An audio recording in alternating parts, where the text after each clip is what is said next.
en la siguiente tabla de contingencia se presenta un grupo de profesionales candidatos a ocupar un cargo directivo en una compañía. Estos están organizados por género y por profesión. Aquí, como sabemos, tenemos una tabla de contingencia con frecuencias absolutas. Están las cantidades de candidatos que cumplen cada una de las condiciones. Por ejemplo, aquí tenemos que 15 de los individuos son candidatos que son mujeres del género femenino y que son profesionales de negocios. Aquí podemos ver en el total, que en total tenemos 36 candidatos. Esta tabla sería una tabla de contingencias, ¿cierto? Con frecuencias absolutas. Pero si yo quiero una tabla de probabilidades conjuntas, lo que hago es calcular sus frecuencias relativas. La tabla con las frecuencias relativas me va a dar las probabilidades conjuntas. ¿Cómo calculo? Entonces, lo que tengo acá es la probabilidad de que un individuo seleccionado al azar sea mujer y además sea un profesional de negocios es igual a,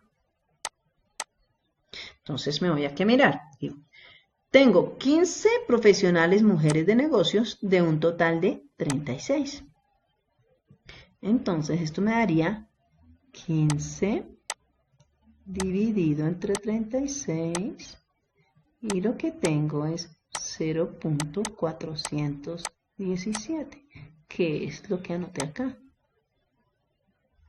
¿Listo? De forma similar puedo llenar cada uno de los cuadros que están ahí. Entonces, por ejemplo, esto sería la probabilidad de que el individuo seleccionado sea mujer. Esto sería la probabilidad de que el individuo seleccionado sea hombre. Por ejemplo, esto sería la probabilidad de que el individuo seleccionado sea una mujer y que sea una profesional de economía. ¿Listo?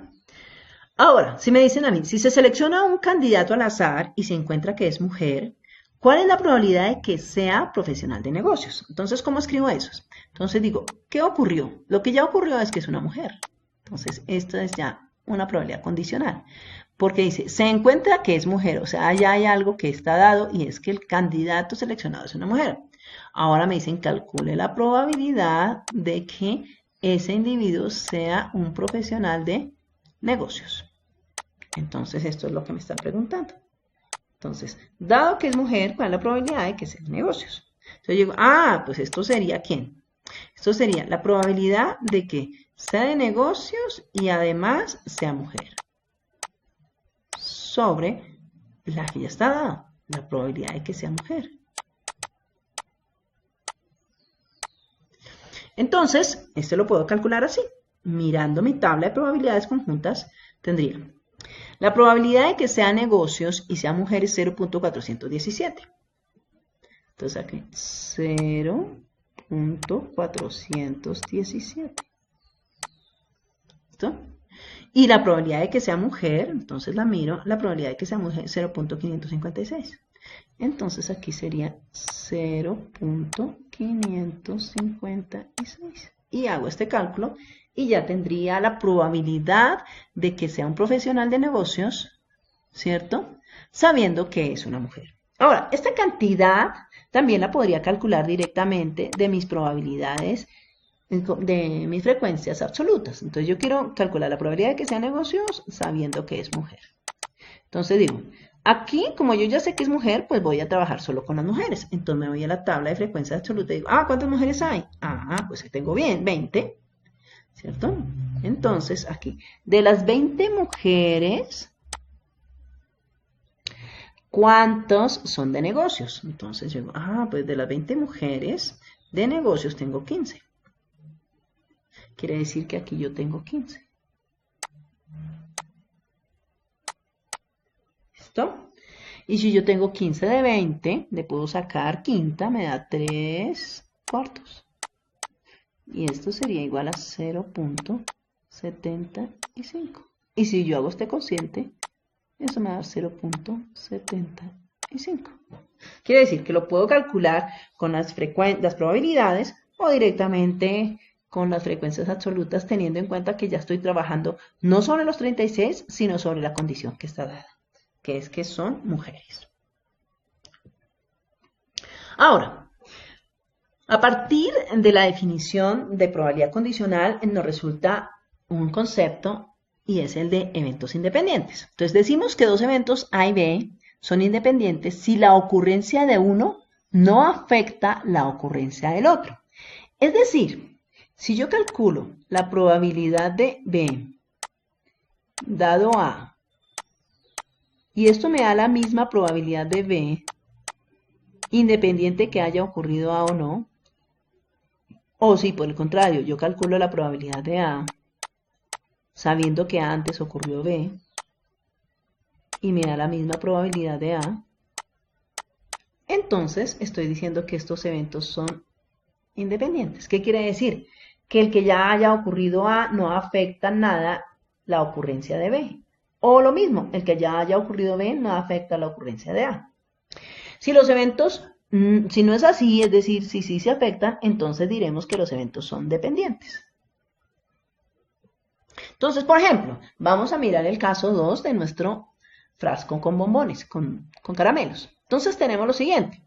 En el caso 2 decíamos que yo tomaba el caramelo, anotaba el sabor y lo volvía a regresar al frasco antes de seleccionar el segundo. Entonces yo voy a calcular la probabilidad de que el primero sea de fresa. Entonces, ¿cuál es la probabilidad de que el primero sea de fresa? O sea, voy a calcular la probabilidad de A. Entonces decíamos que tengo 20 caramelos y 4 son de fresa y esto nos dio 0.20. ¿Sí? Ya lo habíamos calculado. Ahora voy a calcular la probabilidad de que el otro que no sea de fresa. Es decir, lo habíamos calculado como la probabilidad de que el primero no sea de fresa era de los 20, 16. O sea que teníamos una probabilidad del 80% de que no fuera de fresa, es decir, que fuera de chocolate. Ahora, teniendo en cuenta de que puede ocurrir A en la primera selección o puede que no ocurra A, vamos a calcular la probabilidad de que ocurra B. ¿Sí? Entonces voy a calcular la probabilidad de que ocurra B, dado que antes ocurrió A. ¿Sí? Entonces supongamos que ocurrió A, quiere decir que el primer seleccionado era de fresa. Ahora vamos a calcular que el segundo seleccionado sea de fresa. Pero como en este caso yo observo, anoto el sabor y lo regreso. Yo regreso aquí. Vuelvo a ponerlo en mi frasco. Entonces vuelvo a tener los mismos 20 caramelos. Entonces aquí tengo 20. Y quiero calcular la probabilidad de que el segundo sea de fresa. Eso me da 4. Por otro lado, quiero calcular la probabilidad de B. Supongamos que no ha ocurrido A.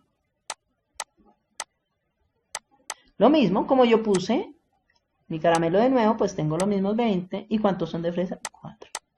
Observe que la probabilidad de que ocurra B, sabiendo que ha ocurrido A, es 4/20. Y la probabilidad de que ocurra B, sabiendo que no ha ocurrido A, también es 4/20. Quiere decir que el que ocurra o no ocurra, ¿cierto? Si no ocurre A o si ocurre A, le da lo mismo. Quiere decir que la probabilidad de B dado A es la misma probabilidad de B. Porque el que ocurra A o que no ocurra no interfiere para nada. Quiere decir que A no afecta la ocurrencia de B. Por lo tanto, diremos que A y B son independientes.